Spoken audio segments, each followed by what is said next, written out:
যদি কমপক্ষে 100 বার, 200 বার, 1000 বার, তা তুমি আখিরাতে আমলনামা ডান হাতে পাইবা। যা ভুল করেছো তওবা করো, আর করব না, নামাজ ছাড়বো না, মাওলা তোমাকে সেজদা দিব, আমি জীবনে বহু ভুল করেছি, আর করব না, আমাকে তুমি আমলনামা ডান হাতে দিও, কিয়ামতের ময়দানে ডানপন্থী হিসাবে আমাকে কবুল করবা, এবং যদি দয়া করে পুলসিরাতটা তুমি কুদরতের দ্বারা পার করাইয়া দিবা।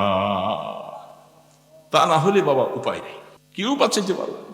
দুনিয়ার এই আনন্দময় কত স্লোগান না দিবেন, এই যে রাজনৈতিক আসতেছে, রাত ভরে ভরে মার্কা মার্কা বলে কত স্লোগান না দিবেন, এই দিবেন কি দিবেন না, আসতেছে না? বুড়া মিয়া, বড় মিয়া, ছোট মিয়ারা সবাই এই রাজনৈতিক সময় স্লোগান দিতে দিতে রাতে ঘুম নাই, আরাম নাই, বিশ্রাম নাই। কি হবে কি হবে না এরকম পরিস্থিতিটা? অমুক ভাইয়ের মার্কা নিয়া এতবার স্লোগান দিলা, খোদার বান্দা, গরিব মানুষ, একেবারে অসহায়, সেই লোকটা ফুটপাতে কোনো রকম কাজ করে, আল্লাহ তাকে ইমানের দৌলত দান করেছেন, তাহলে সবচেয়ে বড় দৌলত আল্লাহ তাকে দান করেছেন। ওরা সারা পৃথিবীর মালিক হওয়ার পরেও, ক্ষমতাধর হওয়ার পরেও আল্লাহ পাক বলেন যে আমার কাছে তোমাদের কোনো সম্মান নাই, কোনো ইজ্জত নেই। আপনারা কি বলেন? দাম কার? ইমানদারের। কিন্তু আফসোস হলো ইমানদারের সংখ্যা যে তাদের তুলনায় কম। সারা পৃথিবীতে যত মানুষ আছে, আদমশুমারিতে হিসাব করলে ইমানদারের সংখ্যা কম। কাফের, মুশরিক, বৌদ্ধ, খ্রিস্টান যত জাতি আছে তাদের সংখ্যা বেশি। প্রায় 700 কোটি মানুষ পৃথিবীতে, মাত্র 150 থেকে 200 কোটি মুসলমান ইমানদার, আর বাকি সব কাফের, মুশরিক। সংখ্যায় তারা বেশি, ক্ষমতায় তারা বেশি। আমরা সংখ্যায় কম, ক্ষমতায়ও কম, কিন্তু আল্লাহ পাক আমাদেরকে ইমান দিয়েছেন, তাদেরকে ইমান দেননি। কিয়ামতের ময়দানে মানুষ 3 ভাগে বিভক্ত হবে। কয় ভাগে? এক ভাগ ডানপন্থী, আরেক ভাগকে বলা হয় বামপন্থী, আরেক ভাগকে বলা হয় যারা অগ্রগামী দল। কোরআন বলছে, কোরআনের মধ্যে আল্লাহ পাক বলতেছেন ওয়াস-সাবিকুন আস-সাবিকুন ফাআসহাবুল মাইমানাতি মা আসহাবুল মাইমানাহ ওয়া আসহাবুল মাশআমাতি মা আসহাবুল মাশআমাহ ওয়াস-সাবিকুন আস-সাবিকুন উলাইকাল মুকাররাবুন। আল্লাহ পাকের কোরআন একটা সূরা আছে, সূরাতুল ওয়াকিয়া। ওই সূরাটার মধ্যে আল্লাহ পাক বলছেন কিয়ামতের ময়দানে মানুষ 3 ভাগে বিভক্ত। এক ভাগকে ডানপন্থী বলা হয়, আরেক ভাগ বামপন্থী। দুনিয়ার মধ্যে ডানপন্থী বামপন্থী আমরা শুনি। দুনিয়ার মধ্যে বামপন্থী কারা? রাজনৈতিক নেতাদের মধ্যে অনেক সময় বাম দল বলা হয়, এরকম একটা রাজনৈতিক দল আছে। কিন্তু এই কথাটা আল্লাহ এখানে বলেন। এখানে ডানপন্থী যাদেরকে বলেছেন এরা কারা? এরা হলো আল্লাহ সুবহানাহু ওয়া তাআলা আদম নবীন আলাইহিস সালাতু ওয়াস সালামকে যখন বানালেন, সর্বপ্রথম আদমকে বানাইয়া আল্লাহ পাক আদম আলাইহিস সালামের পিঠের মধ্যে কুদরতি হাত দিয়ে এইভাবে একটা মুছা দিয়েছে। এর মধ্যে কিয়ামত পর্যন্ত আনেওয়ালা যত মানুষ ইমানদার হবে, যত মানুষ জান্নাতের বাসিন্দা হবে, এদের সকলকে বের করে আল্লাহ আদম আলাইহিস সালামের ডান পাশে রাখছে। আবার এইভাবে একটা মুছা দিয়েছে। যারা জাহান্নামী, কাফের, মুশরিক, বৌদ্ধ, খ্রিস্টান, যুগী, মেথর যত আছে এরা জাহান্নামী হবে, এদেরকে বের করে আল্লাহ পাক আদম আলাইহিস সালামের বাম পাশে রাখছে। তাহলে 2 দল হলো। কিয়ামত পর্যন্ত আনেওয়ালা মানুষ, আমরা যারা এখানে বসছি, আমরাও সেই সময় ওই আদম ইসলামের যুররিয়াতের মধ্যে, সন্তানদের মধ্যে, ডানপন্থীর মধ্যে আলহামদুলিল্লাহ আমরাও ছিলাম। আলহামদুলিল্লাহ। কেন বললাম আমরা ছিলাম? যেহেতু আজকে আমরা এখানে যারা বসছি সকলে ইমানদার। কি বলেন, ইমানদার না? আল্লাহ পাক ইমানদারকে ডান পাকে রাখছেন। যারা সারা পৃথিবীর মধ্যে এখন আছে কাফের, মুশরিক, বেঈমান, এরা ছিল বাম পাশে। কিয়ামতের ময়দানে আল্লাহ রাব্বুল আলামিন তার আরশে আজিমকে ময়দানে হাসরের মধ্যে ফেরেশতাদের মাধ্যমে নিয়ে আসবে। এটা কিভাবে? এগুলাকে আয়াতে মুতাশাবিহাত বলা হয়। এটার হাকিকত বোঝা দুনিয়ার কোনো মানুষের জন্য সম্ভব না। আরশটা এত বড়, এটার বিশ্লেষণ করা যায় না। শুধু আরশের উপরে একটা চেয়ার, চেয়ারটাকে কি বলে জানো? বলেন না আপনারা? আরশের সাথে কি আছে একটা? এটা এই যে মনে করে আপনাদের এই স্টেজটা, এটার উপরে একটা কুরসি আছে, আছে না? এটা আরবি ভাষা। চেয়ার তো এটা ইংরেজি ভাষা, কেদারা বাংলা ভাষা, আর কুরসি আরবি ভাষা। এরকম কয়টা চেয়ার এখানে বসানো যাবে? প্রায় 8-10টা। কি বলেন, ঠিক না? ওই তুলনায় আরশ বড় না কুরসি বড়? বুঝার জন্য বলতেছি, আরশ বড়। তো আল্লাহ পাক আরশের বর্ণনা দেন নাই, কুরসির বর্ণনা দিচ্ছেন। আয়াতুল কুরসি একটা আছে নাকি? মুখস্থ আছে? সবার নেই। কয়জনের আছে দেখি? আয়াতুল কুরসিটা কয়জনের মুখস্থ আছে? সবার নেই। লাও, আয়াতুল কুরসিটা মুখস্থ যাদের নাই এরা আফসুস করা দরকার। এটা অনেক বড় একটা নেয়ামত। হাদিস শরীফে আল্লাহ রসুল বলেন, এই আয়াতুল কুরসি, এটার মধ্যে এত পাওয়ার, কারণ দুনিয়ার মধ্যে সবচেয়ে যত কিছু আছে, বিভিন্ন মখলুকাতের নাম আছে, প্রশংসা আছে, আসমান জমিনের কথা আছে, আয়াতুল কুরসির মধ্যে কারো কথা নাই, শুধু একমাত্র আল্লাহ পাকের পবিত্রতা, আল্লাহ পাকের পবিত্রতা বয়ান করা হয়েছে। এই জন্য আয়াতুল কুরসির পাওয়ার বেশি। যেখানে শুধু আল্লাহর কথায় বয়ান হচ্ছে, এটার পাওয়ার অনেক বেশি। আল্লাহ পাক বলছেন, যারা ফরজ নামাজ পড়বে, আমরা নামাজ পড়ি তো, কি বলেন? সবাই কিছু কিছু আছে নামাজ পড়ি না, এরকম আছি না দুই এক বাবাই? যারা পড়েন না, ওনারা কি ঠিক করলেন না ভুল করলেন? বলেন, স্বীকার করেন ভুল করছে। কেন পড়েন না? আপনার সাথে শয়তান ওয়াসওয়াসা দিয়েছে, আপনার নফসের কারণে আপনি নামাজ পড়েন না। ক্ষতি কত করলেন এটা এখন বয়ান করা যাবে না। নামাজ না পড়ার কারণে কত ক্ষতি করলেন আপনি, এটা আপনি বুঝবেন সময় মতো। এক ওয়াক্ত নামাজ ইচ্ছাকৃতভাবে ছেড়ে দিলে 7,000 বৎসর জাহান্নামে জ্বলা লাগবে। বলেন নাউজুবিল্লাহ। কত হাজার? দুনিয়ার হিসাব, আখেরাতের হিসাব। আখেরাতের একদিন কত বড়! আল্লাহু আকবার।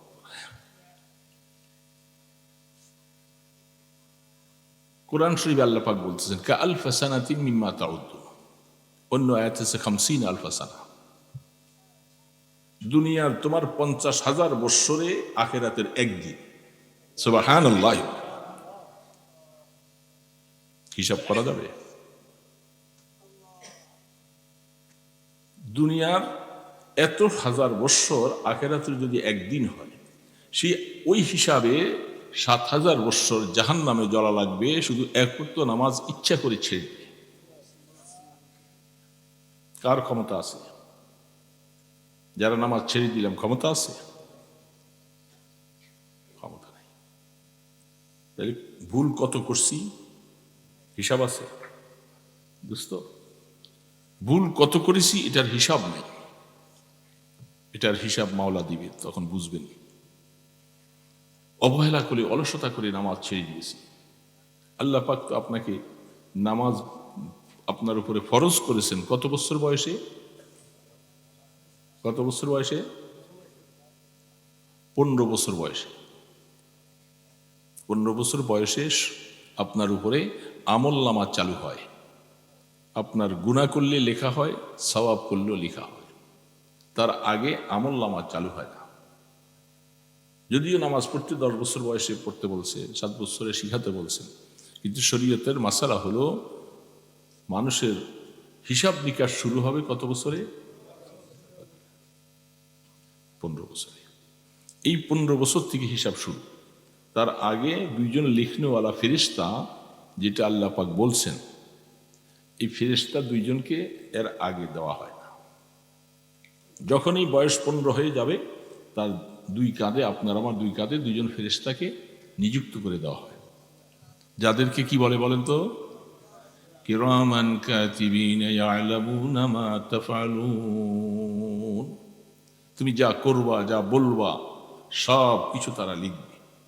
15 বছর বয়সে বলবেন যে হুজুর, অনেক ছেলেরা আমাদের অল্প বয়সে নামাজ পড়ে হাফেজে কোরআন হয়ে যায়, আছে না নাই?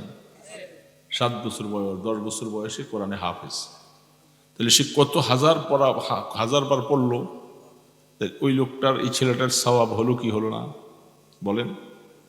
এই ছেলেটার সওয়াব হয় নাই। এখন তার তো আমলনামা চালু নেই, সওয়াব লাগবে কোথায়? বুঝে আসতেছে কথা নাকি বুঝেন না? তার আমলনামা চালু হয় নাই, এখন সে তো কোরআনের হাফেজ, কোরআন কত খতম দিতেছে, তার সওয়াবগুলি কোথায়? হাদিস শরীফের মধ্যে পাওয়া যায়, উম্মতেরা মনে রাখবা, এই সন্তানটা দুনিয়ার মধ্যে এইভাবে আসে নাই, মা এবং বাবার মাধ্যমে সে দুনিয়াতে আসছে। মা বাবার হক আদায় করার মতো কোনো সন্তানের জন্য সম্ভব না। কোরআন তেলাওয়াত করেছো, হাফেজে কোরআন হয়েছ, যত সওয়াবগুলি সব মা বাবার আমলনামায় দিয়ে দেওয়া হলো। এখনো আমলনামা চালু হয়নি, এই জন্য এটাকে বোনাস দিয়ে দিলেন আল্লাহ পাক মা বাবার আমলনামায়। তাহলে ছেলে আলেম হলে, হাফিজ হলে, নেককার হলে, নামাজ পড়লে সওয়াবগুলি কে পাবে বলেন না? কে পাবে? যখন 15 বছর বয়স হয়ে যায়, আমলনামা চালু হয়ে যাবে, তখন থেকে নেক করলে নেক লেখা হবে, গুনাহ করলে গুনাহ লেখা হবে। নেক করলে লেখা হয় কত গুণ? কমপক্ষে 10 গুণ। গুনাহ যদি একটা করে, লেখা হয় কত গুণ? আল্লাহ পাক কত মেহেরবান, দয়ালু না? সওয়াবের বেলায় 10 থেকে 700 গুণ পর্যন্ত লেখা হয়, কিন্তু গুনার বেলায় একটা করে শুধু একটাই লেখে। তারপরে আরো কি আল্লাহ পাকের তরফ থেকে রহমত বরকত কি? ফেরেশতা 2 জন। কথা বুঝে আসতেছে তো? খুব অল্প সময় কথা বলবো। ফেরেশতা 2 জন। আমাদের সমাজের মধ্যে যদি কোথাও কোনো কাফেলা যায়, কাফেলার মধ্যে একজনকে আমির বানায়। তবলিগের কাজে গেলে একজন কি বানায়? তবলিগ আছে নাকি আপনাদের দেশে? মাশাআল্লাহ। তবলিগটা ভালো কাজ না খারাপ কাজ? সবাই বলেন। এই তাবলীগের মধ্যে যখন একজন যায়, পরামর্শ করে একজনকে আমির সাহেব বানায়, যা কাজকর্ম করবে আমির সাহেবের সাথে পরামর্শ করেই। আল্লাহ পাক বলে, বান্দা আমার মনে রাখো, অনেকজন হলে সেখানে তোমরা আমির বানাও। আমি আমার রাসূলের মাধ্যমে জানাইয়ে দিয়েছি, 2 জন ফেরেশতা, তাদের মধ্যে একজনকে আমি আমির বানাইছি, আরেকজন হলো মামুর। আমিরের কথা ছাড়া তিনি কোনো কাজ করতে পারবে না। ডান কাঁধের ফেরেশতা যিনি, তিনি হলেন আমির। ডানের কথা চলছে, ডান সামনে দিয়ে বলবো কয়েকটা কথা। ডান কাঁধের ফেরেশতা আমির, বাম কাঁধের ফেরেশতা মামুর। মামুর কাকে বলে? যে আমিরের হুকুম মতো চলে। যখন কোনো মানুষ নেক আমল করে, তাসবিহ পাঠ করে, সুবহানাল্লাহ পড়ে, আলহামদুলিল্লাহ পড়ে, আল্লাহু আকবার পড়ে, কোরআন তেলাওয়াত করে, নামাজ পড়ে, ডান কাঁধের ফেরেশতা দেরি করে না, সাথে সাথে সব লিখে ফেলে। কোনো বান্দা ভুল বশত গুনাহ করেছে, গীবত করেছে, মিথ্যা কথা বলেছে, কারো হক নষ্ট করেছে, এইভাবে করে সে বাম কাঁধের ফেরেশতা বলে, গুনাহ করার সাথে সাথে যখন লিখবার জন্য প্রস্তুত নিয়ে যায়, ডান কাঁধের ফেরেশতা বলে, ভাই রাখো, তুমি এখন তার গুনাহটা লিখবা না, একটু ক্ষান্ত হয়ে থাকো। বাম কাঁধের ফেরেশতাকে লেখার অনুমতি দেন না মামুর, আমিরের হুকুম ছাড়া। অনেক সময় পর্যন্ত অপেক্ষা করে, আবার পরে যখন লিখবার জন্য যখন প্রস্তুতি নেয়, আবারও ডান কাঁধের ফেরেশতা বলে, ভাই অপেক্ষা করো, এখন লিখো না, কলম বন্ধ। আবার লিখবার জন্য প্রস্তুত যখন নেয়, 3 বার পর্যন্ত বান্দাকে সময় দেওয়া হয়। 3 বার পর্যন্ত সময় দেওয়ার পরে যদি কপাল পোড়া হয়ে যায়, তওবা করলো না, তখন ডান কাঁধের ফেরেশতা বলে, ভাই এবার তুমি লিখে নাও। সুযোগ দিল কয়বার? 3 বার সুযোগ দিয়েছে। গুনাহ করেছি, আল্লাহ পাকের ভয়ে, অন্তরের মধ্যে ভয় আইসা ডাক দিয়া বলবে, আল্লাহ আল্লাহ আমি ভুল করেছি, নামাজটা ছেড়ে দিয়েছি, ভুল করেছি, আল্লাহ তুমি আমাকে মাফ করে দাও, আমাকে ক্ষমা করে দাও, আমি আর নামাজ ছাড়বো না। এইভাবে তওবা করলে আল্লাহ পাক বলে তার একটা গুনাহ লেখা হবে না, মাফ হয়ে যাবে, বরং আমলনামার মধ্যে সওয়াব লিখে দেওয়া হবে। তাহলে বুঝা গেল ডান কাঁধের ফেরেশতার পাওয়ার বেশি। কিয়ামতের ময়দানে আদম আলাইহিস সালাতু ওয়াস সালাম সহ, যেটা শোনালাম একটু আগে, আল্লাহ পাকের আরশটা এত বড়, এটার কথা কোরআন বলতেছে, ওয়াসিআ কুরসিয়্যুহুস সামাওয়াতি ওয়াল আরদ। আল্লাহ পাকের আরশ বাদ দিয়ে আল্লাহ পাক বলে, কুরসির কথাটা শুধু তোমাদেরকে শোনাই, আমার কুরসিটা কত বড়, সমগ্র 7 আসমান 7 জমিন সবগুলাকে একত্রিত করলে, পাশাপাশি করে রাখলে যত বড় হয়, আমার কুরসিটা, এই সমস্ত আসমান জমিনগুলি আমার কুরসির কাছে সামান্য একটা সুইয়ের মতো।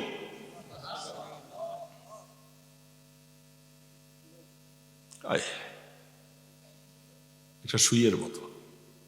বিশাল ময়দানের মধ্যে একটা সুই পড়ে থাকলে যেমন তার কোনো অস্তিত্ব নাই, আল্লাহ সুবহানাহু ওয়া তাআলা বলেন, সারা আসমান জমিন সব কিছু বেষ্টনী দিয়ে রাখছে আমার কুরসি, এটা, এই সব কিছু আমার কুরসির কাছে কিছুই না, আমার কুরসি আরো অনেক বড়। তারপরে হলো আরশ। এই আরশটা বহন করতেছে, কোরআন বলতেছে, ফেরেশতা মাত্র কয়জন? কয়জন? যারা আমার আঙ্গুলের দিকে দেখেন নাই, অন্য মনস্ক, তারা বুঝতেছি যে আসলে খেয়াল এখানে নাই, আরেক দিকে খেয়াল, এই জন্য আমি হাত আঙ্গুল উঠে রেখেছি। আঙ্গুল যারা দেখবে তারা বলতে পারবে, দেখলাম যে আপনারা এখানে আছেন শরীরে, মন গেছে আরেক দেশে। এরকম অবস্থা হলে কথা বুঝে আসবে, হামাতন, কথা শুনতে হবে। 4 জন ফেরেশতা বহন করতে। বলেন এত বড় কুরসি, এত বড় আরশ, 4 জন ফেরেশতা এটা কেমন করে বহন করে? এদিকে আকলে ধরে? কথাটা সত্য না মিথ্যা? সবাই বলেন সত্য না মিথ্যা? হাদিস বলতেছে, দুনিয়ার কোনো কথা নয়, আল্লাহ পাক বলে করেছে। ফেরেশতারা আরশ বহন করতে যায়া বলতেছেন যে আল্লাহ আমরা পারতেছি না। বুখারী শরীফ হাদিস আসছে, আমরা পারতেছি না, আমাদের কষ্ট হয়। আল্লাহ পাক বলেন, কষ্ট হয় তোমাদের? বলে জি। বলে তোমরা, আমি আল্লাহ তাসবিহ পাঠ করো, সুবহানাল্লাহ পাঠ করতে থাকো, যখন তোমরা সুবহানাল্লাহ পড়তে থাকবা, আরশটা তোমাদের বহন করা হালকা হয়ে যাবে।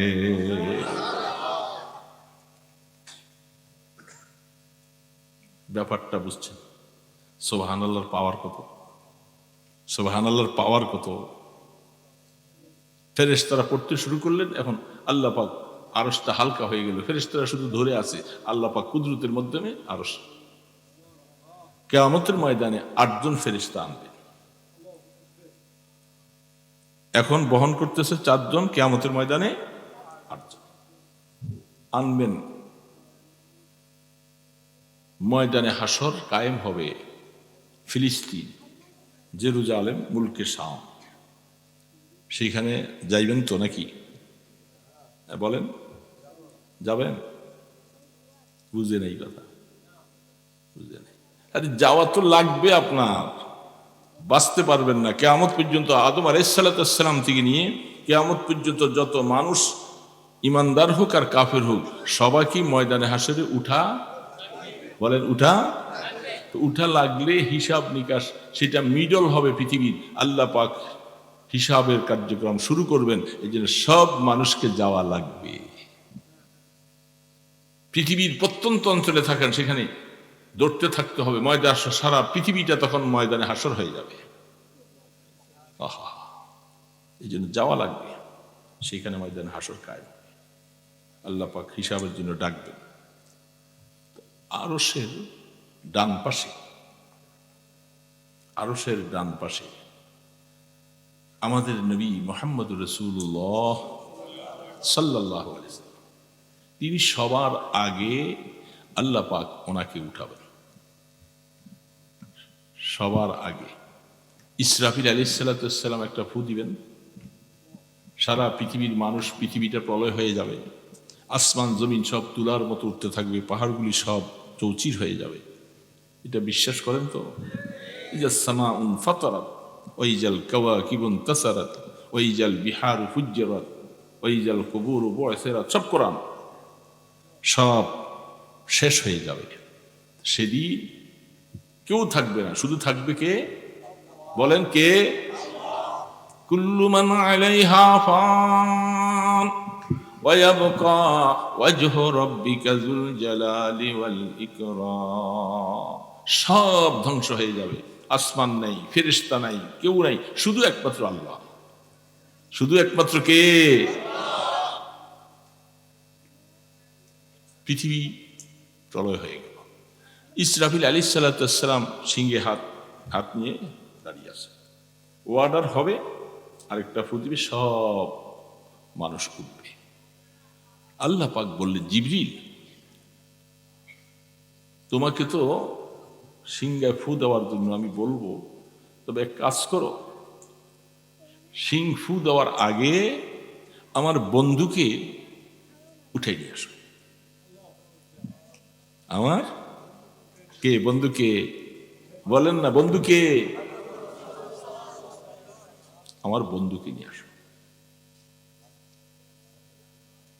ইসরাফিল আলাইহিস সালাতু ওয়াস সালাম বলেন, আমার হাতে সিং ফু দেওয়ার দায়িত্ব জিবরিলকে আল্লাহ পাক বললেন, জিবরিল তুমি যাও,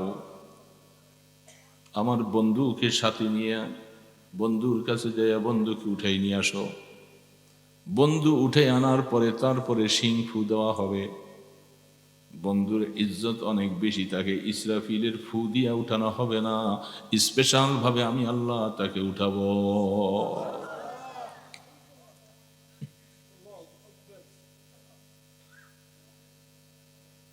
হযরত মিকাইল আলাইহিস সালাতু ওয়াস সালাম, জিবরিল আলাইহিস সালাতু ওয়াস সালাম দুইজনে আল্লাহ পাকের কাছে দরখাস্ত করলেন, আল্লাহ আপনার বন্ধু যেহেতু পৃথিবীটা সব সমান হয়ে গেছে, পাহাড় নাই, নদী নালা নাই, গাছপালা নাই, কবর নাই, মসজিদ নাই, কিছু নাই, সব সমান।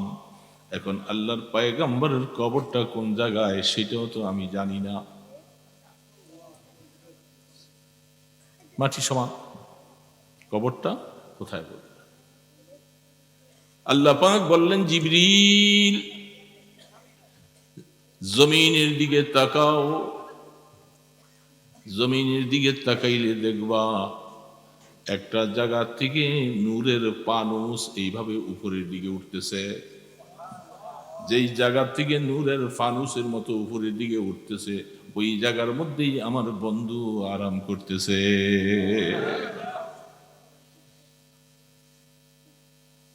জিবরিল আলাইহিস সালাম, মিকাইল আলাইহিস সালাম গেলেন দুইজন। সেখানে যাওয়ার পরে জিবরিল আলাইহিস সালাম বলেন, ভাই মিকাইল, তুমি ডানাটা দিয়ে কবরটাকে ফাটিয়ে ফেলো।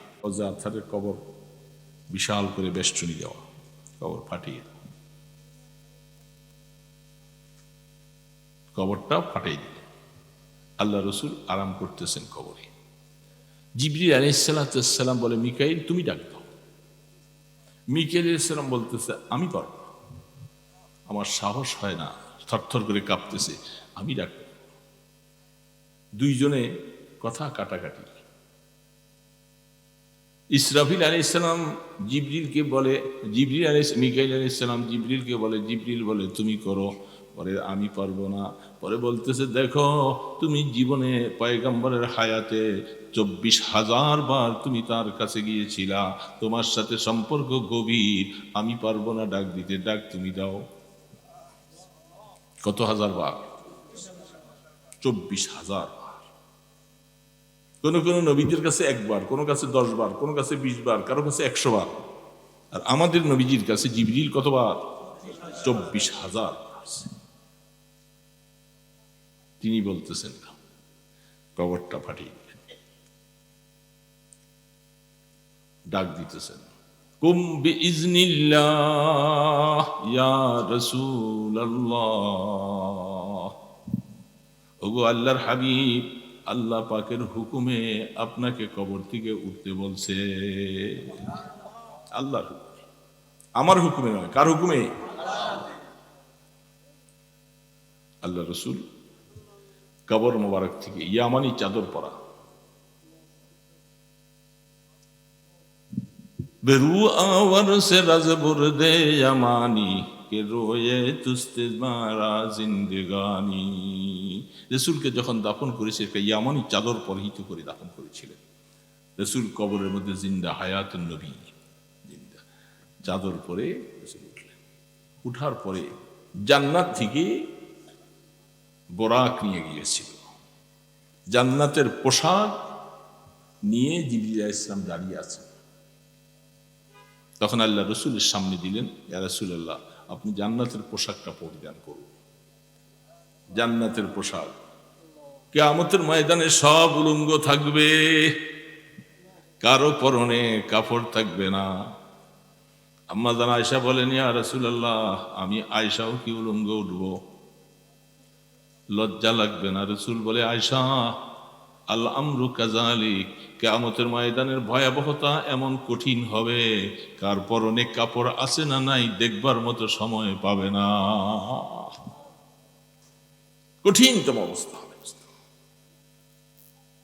কাপড় পরিধান করাবেন আল্লাহ রসুলকে, বোরাকের মধ্যে সাওয়ার করাইয়া।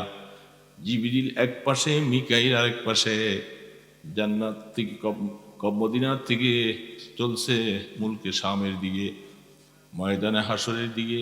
সেইখানে যাইয়া রহমতে দো আলম আল্লাহ পাকের আরশের ডান পাশে তিনি সেজদায় পড়ে যাবে। ওই যে ডান পাশ বলছি, ডান পাশে। আল্লাহু আকবার। বুখারীর মধ্যে হাদিস আসছে, লম্বা লম্বা হাদিস আসছে। ইমাম বুখারী রাহমাতুল্লাহ বলছিলেন, ইব্রাহিম আলাইহিস সালাতু ওয়াস সালাম কেউ বলে, আমি যে দেখতেছি আমার বাবা ইব্রাহিম আলাইহিস সালাম, তাকেও আল্লাহ পাক কাপড় পরিধান করাইয়া জান্নাতের পাশে, তাকে আরশের পাশে বসে আছে। ইব্রাহিম আলাইহিস সালাতু ওয়াস সালাম কাপড়টা খুলে ফেলছিল নমরুদ, মনে আছে?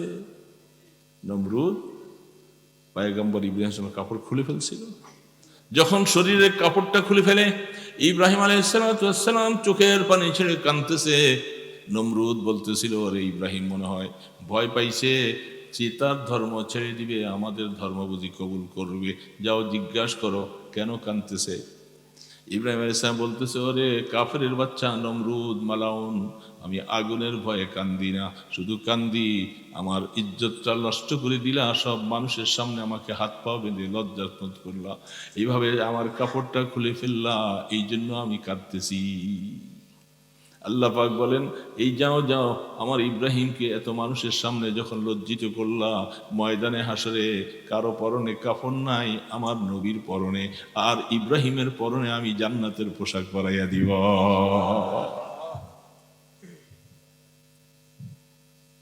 কোন পাশে? কোন পাশে? ডান পাশে। মানুষগুলি বাইর করার পরে রাখছিল কোন পাশে? ইমানদাররা কোন পাশে ছিল? আদম আলাইহিস সালামের। কিয়ামতের ময়দানে যারা জান্নাতি হবে, যারা জান্নাতের বাসিন্দা হবে, আল্লাহ রাব্বুল আলামিন ওই সমস্ত লোকগুলা সবগুলি আরশের ডান পাশে তাদেরকে জায়গা করবেন, সব ডান পাশে। কোরআন বলতেছে, আয় আল্লাহ, যার আমলনামা কিয়ামতের ময়দানে বাতাসের মধ্যে ছেড়ে দেওয়া হবে, বাতাসে ছেড়ে দেওয়া পরে যার কপাল ভালো, তকদির ভালো, জীবনে ভালো আমল করেছি, দুনিয়ার মধ্যে আল্লাহর সাথে সম্পর্ক রাইখা নামাজ আদায় করে আল্লাহ পাকের কাছে গুনাহ মাপ চেয়ে যারা কবরে চলে যাব, কিয়ামতের ময়দানে আমলনামাটা ওই বাতাসের পক্ষ থেকে এসে ডান হাতে পড়ে যাবে। وأما من أوتي كتابه بيمينه فسوف يحاسب حسابا يسيرا আল্লাহর কোরআন বলতেছে কিয়ামতের ময়দানে আমলনামা যার ডান হাতে আসবে তার হিসাবের কোনো কড়াকড়ি নাই, এদেরকে ডাক দিয়া নিয়ে আমার আরশের নিচে মেহমানদারিতে বসাইয়া দিব। আমলনামা যদি ডান হাতে আসে, ইচ্ছা করে আসবে না। ওয়া আম্মা মান উতিয়া ফেলে মোজারের সিগা, কেউ দেনেওয়ালা নাই, বাতাসে ছেড়ে দিবেন। তকদির যার ভালো, আমলনামা ডান হাতে আসে। এই জন্য সবসময় দোয়া করে, আল্লাহ তুমি আমার আমলনামাটা ডান হাতে দিও। জীবনের জন্য সবসময় দোয়া করা, চোখের পানি ছিঁড়ে বান্দা কাঁদতে হবে, আল্লাহ কিয়ামতের ময়দানে আমলনামা ডান হাতে। বাম হাতে যদি আমলনামা আসে কপাল খারাপ হয়ে যাবে। বাম হাতটার মধ্যে আমলনামা পড়বে, এইভাবে হাতটাকে পিছনের দিকে দিয়ে দেওয়া হবে। আল্লাহ পাক বলবে, ওরে নাফরমান, দুনিয়ার মধ্যে আমার হুকুম পালন করস নাই, আমাকে ঈমান আনস নাই, আমলনামাটা তোমার বাম হাতে, আমলনামা পড়ে দেখো। আমলনামা পিছনে, চেহারা সামনে। বলে আমি তো দেখি না। ফেরেশতা গর্দানটা মোট করে ভাঙ্গিয়া পিছনের দিকে ফিরিয়ে দিবে। নাফরমান পড়ে দেখো, আমলনামা বাম হাতে, হা মুকরাউ কিতাবিয়া, কিতাব পড়ো, পড়তে পারবে। কপাল খারাপ, জাহান্নামী। আমলনামা যখন বাম হাতে আসলো, জাহান্নামী। এরা সব আরশের বাম পাশে, সব বাম পাশে। এই জন্য দোস্ত, আমলনামার ডান পাশে তার হাতে আসবে, মানুষগুলিও থাকবে আরশের ডান পাশে। আদম আলাইহিস সালামের সময় বানাবার পরে ঈমানওয়ালারা তারাও ডান পাশে। এই জন্য আল্লাহর কোরআন বলতেছে, ফাআসহাবুল মাইমানাতি মা আসহাবুল মাইমানা। কি ভাগ্যওয়ালা, কি ভাগ্যওয়ালা ডানপন্থীওয়ালারা, ডান পাশওয়ালারা, কত ভাগ্যওয়ালা, কত ভালোওয়ালা। কি বলেন, ভাগ্যওয়ালা না? এটি আল্লাহ কোরআন বলতেছে, ফাআসহাবুল মাইমানাতি মা আসহাবুল মাইমানা। কি আশ্চর্য তোমাদের জন্য, তোমাদের আমলনামার ডান হাতে, তোমাদের কপাল ডান হাতে, থাকবে আরশের ডান পাশে। ও আসহাবুল মাশআমাতি মা আসহাবুল মাশআমা। এ কপাল পরার দল, কতই না নিকৃষ্ট তোমাদের জীবনটা। তোমরা আমলনামা বাম হাতে, থাকবো তোমরা বাম পাশে। এই দিক থেকে কিয়ামতের ময়দানে হিসাবের বেলায় তোমরা পরাজয় বরণ করবে, জাহান্নামে চলে যাবে, কেউ ধরে রাখতে সেদিন পারবে না। কপাল খারাপ। এই জন্য দোস্ত, কথা শেষ, আমলনামার ডান হাতে চাই না? সবাই চাই। আল্লাহর কাছে চাইতে হবে, কাজও করতে হবে। নামাজ পইরা না না পইরা? এই যুবক বাবা দিলে নামাজ পইরা না না পইরা? নামাজ পড়বা না আর আমলনামা ডান হাতে চাও, এটা তো হতে পারে। যা ভুল করেছো তওবা করো, আর করবো না, নামাজ ছাড়বো না, মাওলা তোমাকে সেজদা দিব, আমি জীবনে বহু ভুল করেছি, আর করব না, আমাকে তুমি আমলনামা ডান হাতে দিও, কিয়ামতের ময়দানে ডানপন্থী হিসাবে আমাকে কবুল করবা, এবং যদি দয়া করে পুলসেরাতটা তুমি কুদরতের দ্বারা পার করাইয়া দিবা। তা না হলে বাবা উপায় নেই, উপায় নাই। আল্লাহ না করুক, আল্লাহ যদি নারাজ হয়ে যায়, তাইলে আপনাকে কেউ বাঁচাইতে পারবে না, কেউ বাঁচাইতে পারবে না। দুনিয়ার এই আনন্দময় কত স্লোগান না দিবেন। এই যে রাজনৈতিক আসতেছে, রাত ভরে ভরে মার্কা মার্কা বলে কত স্লোগান না দিবেন। কি দিবেন, কি দিবেন না, আসতেছে না? বুড়া মিয়া, বড় মিয়া, ছোট মিয়ারা সবাই এই রাজনৈতিক সময় স্লোগান দিতে দিতে রাতে ঘুম নাই, আরাম নাই, বিশ্রাম নাই। কি হবে, কি হবে না এরকম পরিস্থিতিটা? অমুক ভাইয়ের মার্কা নিয়া এতবার স্লোগান দিলা, খোদার বান্দা, কতবার তুমি আল্লাহ আল্লাহ বলে জিকির করছিলা, কয়বার মাওলাকে ডাকছো আল্লাহ আল্লাহ আল্লাহ। যদি এরকম ভাবে হায়াতে এতবার স্লোগান দিয়া কিছুই কামাই পাইরা না, আমলনামার মধ্যে কোনো সওয়াব নাই। যদি কমপক্ষে 100 বার, 200 বার, 1000 বার যদি আল্লাহ বলে বলে ডাকতা, তুমি আখিরাতে আমলনামা ডান হাতে পাইবা। এই জন্য দোস্ত, নামাজ পড়তে হবে। যুবক বাবাদের পড়বা না ইনশাআল্লাহ? কিয়ামতের ময়দানে, যেহেতু আমলনামা ডান হাতে, ভিন্ন কোনো পথ নাই, সেখানে কোনো নেতা নাই, কোনো রাজনৈতিক কারবার নাই, কারো হাত নাই, সমস্ত কিছু কুদরতের হাতে সব কিছু। এই জন্য আমরা খেয়াল করব, আমার আমলনামা ডান হাতে পাইতে হইলে এখন থেকে তার সাথে সম্পর্ক লাগাইতে হবে। লাগাবো না ইনশাআল্লাহ? আল্লাহ পাক আমাদের সকলকে এই টুটাফাটা কয়েকটা কথা বললাম, বলনেওয়ালা শুননেওয়ালা সবাইকে আমল করার তৌফিক দান করে। আস্তাগফিরুল্লাহ আল্লাযী লা ইলাহা ইল্লা হুয়াল হাইয়ুল কাইয়্যুম ওয়া আতুবু ইলাইহি লা হাওলা ওয়ালা কুওয়াতা ইল্লা বিল্লাহিল আলিয়্যিল আযীম। আল্লাহুম্মা সাল্লি আলা মুহাম্মাদ ওয়া আলা আলিহি ওয়া আসহাবিহি ওয়া বারিক ওয়া সাল্লিম। আল্লাহুম্মা সাল্লি আলা মুহাম্মাদ ওয়া আলা আলিহি ওয়া আসহাবিহি ওয়া বারিক ওয়া সাল্লিম। আল্লাহুম্মা সাল্লি আলা মুহাম্মাদ ওয়া আলা আলিহি ওয়া আসহাবিহি ওয়া বারিক ওয়া সাল্লিম। বেশি বেশি করে দুরূদ শরীফ পড়ব।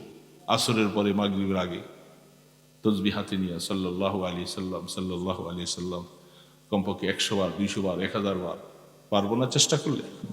সুবহানাল্লাহ আলহামদুলিল্লাহ লা ইলাহা ইল্লাল্লাহ আল্লাহু আকবার, সুবহানাল্লাহ আলহামদুলিল্লাহ লা ইলাহা। জি সুবহানাল্লাহ পড়লে আরো হালকা হয়ে যায়, আর আমি সুবহানাল্লাহ পড়লে আল্লাহ আমার গুনাহ হালকা করবে না? এই জন্য বেশি বেশি করে পড়বো। তো পড়বো না বাবাজিরা? আল্লাহ আমাদের সকলকে তৌফিক দান করুন। আলহামদুলিল্লাহি রাব্বিল আলামিন, والصلاة والسلام على أشرف الأنبياء والمرسلين يا حي يا قيوم برحمتك نستغيث। আল্লাহ, রাত্র গভীর হয়ে গেছে মাওলা, আমরা এতক্ষণ গুনার আলোচনা হয়েছে, জীবনে বহু গুনাহ করেছি মাওলা, তোমার হুকুম লঙ্ঘন করে নাফরমানের কাতারে চলে গেছি মাওলা। সবাই কবরের যাত্রী, কত মানুষকে ডাক দিয়ে দিয়ে নিয়ে যাও, মা বাবা দাদা দাদি সবাইকে নিয়ে গিয়েছ, আমিও সেই পথের পথিক মাওলা।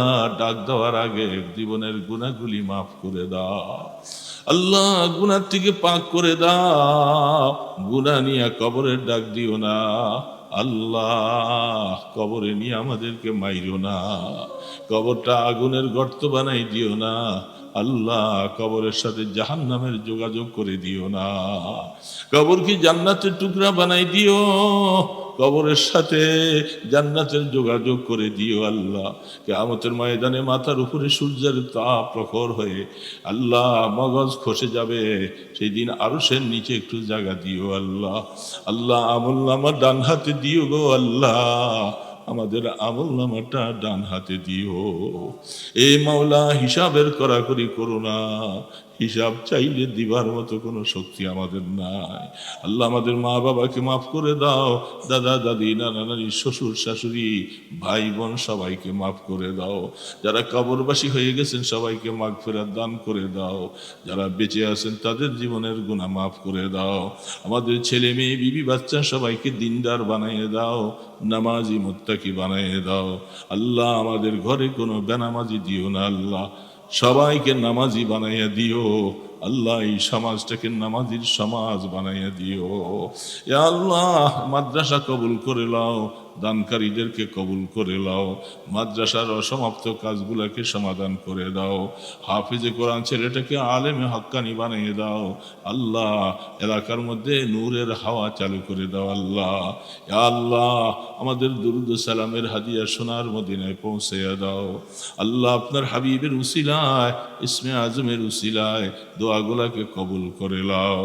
সাল্লাল্লাহু তাআলা আলা খায়রি খালকিহি মুহাম্মাদিন ওয়া আলা আলিহি ওয়া আসহাবিহি আজমাইন বিরহমাতিকা ইয়া আরহামার রাহিমিন। আসসালাম।